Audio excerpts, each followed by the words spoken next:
Assalamualaikum warahmatullahi wabarakatuh. Oke, teman-teman, kembali lagi di channel Investor Saham bersama Maulana Aziz ya. Baik, kali ini di grup Invest Rate ya, di grup investasi saham di WhatsApp ada Bro Iwan nanyain ya, apakah ini akan berpengaruh besar pada saham ke depannya? Jika berpengaruh, emiten apa saja yang paling besar terkena dampaknya? Mohon sharingnya rekan-rekan. Nah, Bro Irwan ini dia ingin menanyakan bahwa ada COVID-19 varian Gen 6 masuk Indonesia.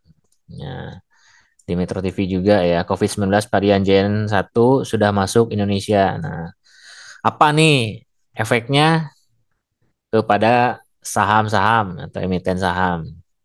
Ya, jadi topik video kali ini kita akan bedah apakah COVID-19 ini akan seperti tahun 2020, 2021, lockdown atau tidak ya. Kita bahas secara kesehatan karena kebetulan background saya juga sebagai dokter, praktisi bisnis, dan investor saham juga ya.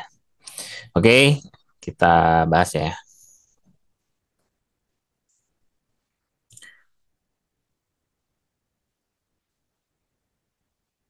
Dari beritanya terlebih dahulu ya kita cek.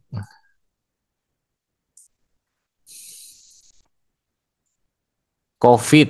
Nah, libur Nataru masyarakat diminta waspada peningkatan COVID-19. Sandiaga imbau warga terapkan prokes, protokol kesehatan, waspadai COVID-19 di libur Nataru, Natal, dan Tahun Baru. Kasus COVID naik, pemerintah tidak lakukan pembatasan pergerakan. Vaksin COVID gratis cuma sampai 31 Desember awal 2024 berbayar. Dari Bisnis Style, dari Detik, daftar terbaru tempat suntik vaksin COVID-19 di Garut. CNBC, kasus COVID RI naik, pemerintah aktifkan protokol kesehatan. Headline, waspada peningkatan kasus COVID-19 varian JN di Indonesia. Nah, ini berita-berita terbaru ya. 18 jam yang lalu, 3 hari yang lalu, 1 hari yang lalu, 1 hari yang lalu, 2 jam yang lalu, 14 menit yang lalu, 16 jam yang lalu, ya. Pada hari ini saya live tanggal 26 Desember ya, kita bahas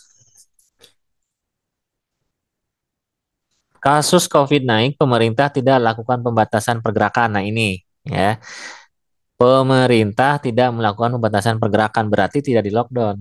Otomatis tidak terlalu berpengaruh dong kepada saham-saham, tidak seperti mengerikan di tahun 2020-2021 ya, ada pembatasan ruang gerak, isolasi, kemudian lockdown ya. Jadi pemerintah tidak mengambil ya, tindakan pembatasan pergerakan ya atau lockdown. Pemerintah belum akan melakukan pembatasan pergerakan selama periode libur Natal dan Tahun Baru Nataru di tengah kenaikan kasus COVID-19. Menteri Perhubungan Budi Karya Sumadi mengatakan Kementerian Kesehatan Kemenkes belum memberikan ketentuan terkait pembatasan. Sehingga sampai saat ini pemerintah tidak melakukan pembatasan pergerakan. Tentang COVID secara formal, teman-teman Kemenkes belum beri satu keharusan kita protokol apa, kata dia. Dalam konferensi pers di Jakarta, Senin 25 bulan Desember 2023, kemarin ya, pas Natal. Meskipun demikian, Budi mengimbau kepada masyarakat untuk melakukan sejumlah protokol kesehatan sebagaimana dilakukan pada periode pandemi untuk meminimalisir penyebaran virus tersebut. Kita imbau mereka cuci tangan, jaga jarak, dan pakai masker di pesawat maupun di kereta, ujarnya. Sebelumnya, Menteri Pariwisata dan Ekonomi Kreatif Sandiaga Solodin Uno menyebutkan pemerintah belum akan melakukan pembatasan pergerakan dengan pertimbangan menjaga perputaran roda ekonomi nasional. Jadi masih dijaga ya untuk perputaran ekonomi secara nasional. Ya. Tidak ada pembatasan karena kami ingin ekonomi bergerak, membuka peluang usaha dan lapangan kerja, tuturnya di Istana Wakil Presiden Jakarta Selasa. tanggal 19 bulan Desember 2023. Meskipun demikian, pemerintah akan terus memantau perkembangan dan meminimalisir penyebaran kasus COVID. Dari sektor pariwisata, pemerintah akan meminta turis untuk melengkapi vaksin dan meminta kepada pelaku usaha untuk menerapkan protokol kesehatan.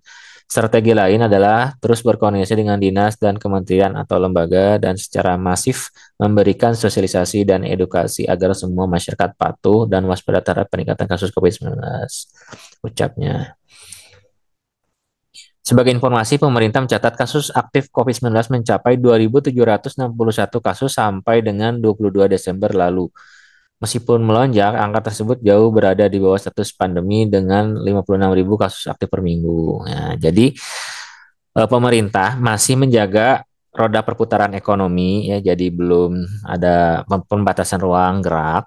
Dan kalaupun efek-efek buruknya nih lockdown lagi atau nanti menyebar secara masif atau pandemi lagi COVID di Indonesia, efek buruknya apa ke roda ekonomi, perputaran dan saham atau emiten. Nah, ini nih. Nah, ini kalau benar-benar kejadian COVID-19 membludak lagi, terjadi pandemi, itu kalau ada lockdown lagi, bisnis-bisnis yang paling terdampak itu yaitu ya bisnis turis, ya jalan-jalan healing-healing ini nih, ya bisnis turis ini yang paling potensial loser, yang paling kena dampak banget pasti. Haji umroh waktu tahun 2021 kan dimatikan semua, tidak boleh aktivitas. Ya, Bali juga ya sektor-sektor wisata, travel tutup semua. Kemudian kedua pasti bandara dan maritim, pelabuhan, kapal, aktivitas pasti lockdown. Kemudian bisnis-bisnis otomotif, ya taksi, Gokar, ya Grab, Bluebird, karena pembatasan ruang gerak orang supaya tidak terjadi penyebaran virus. Nah, efek yang kenanya ya bisnis transportasi, otomotif pasti, bengkel-bengkel, ya otomotif, transportasi. Kemudian yang keempat, bisnis konstruksi atau real estate, properti juga nih. Ya dong. Ya. Selanjutnya manufaktur, non esensial. Kemudian layanan perbankan, ya pasti orang jadi takut ke bank kan, karena diperbatasi ruang geraknya. Kemudian selanjutnya edukasi. Ya kita ingat waktu tahun 2020, 2021 sekolah diliburkan kan. Semua online ya, daring semua, sekolah lewat webinar. Kita ingat sekali waktu tahun 2021 yang sudah punya anak pasti sekolah anak-anak di rumah webinar ya. Jadi gitu Bro Irwan menjawab pertanyaannya. Jadi bisnis apa nih yang akan kena dampak kalau kasus COVID benar-benar membludak kembali? Ya ini, turis, bisnis transportasi, otomotif, properti, real estate, ya, manufaktur, finansial, khusus bank-bank yang offline ya, kalau online bisa QRIS. Pendidikan, ini yang paling terkena dampak banget ya. Jadi udah terjawab ya, Bro Irwan. Apakah ini berpengaruh besar pada saham ke depannya? Pasti ada kalau membludak, kalau ada pembatasan ruang kerja, kalau ada lockdown kembali ya. Kalau tidak ada lockdown, karena pemerintah pun pasti hitung-hitungan gitu. Lagi hitung-hitung dulu mana efek buat kesehatan, mana buat redo ekonomi. Ini tarik ulur, mana yang paling besar pengaruhnya kalau masih penyebarannya ringan, tidak masif. Pemerintah pasti akan melonggarkan atau tetap menjaga perputaran ekonomi. Gitu. Kalau pertanyaan jika berpengaruh, emiten apa saja yang paling besar terkena dampak, ya udah terjawab tadi ya, emiten apa saja. Gitu. Bro Iwan tinggal cek aja sekarang lagi hold saham apa nih ya.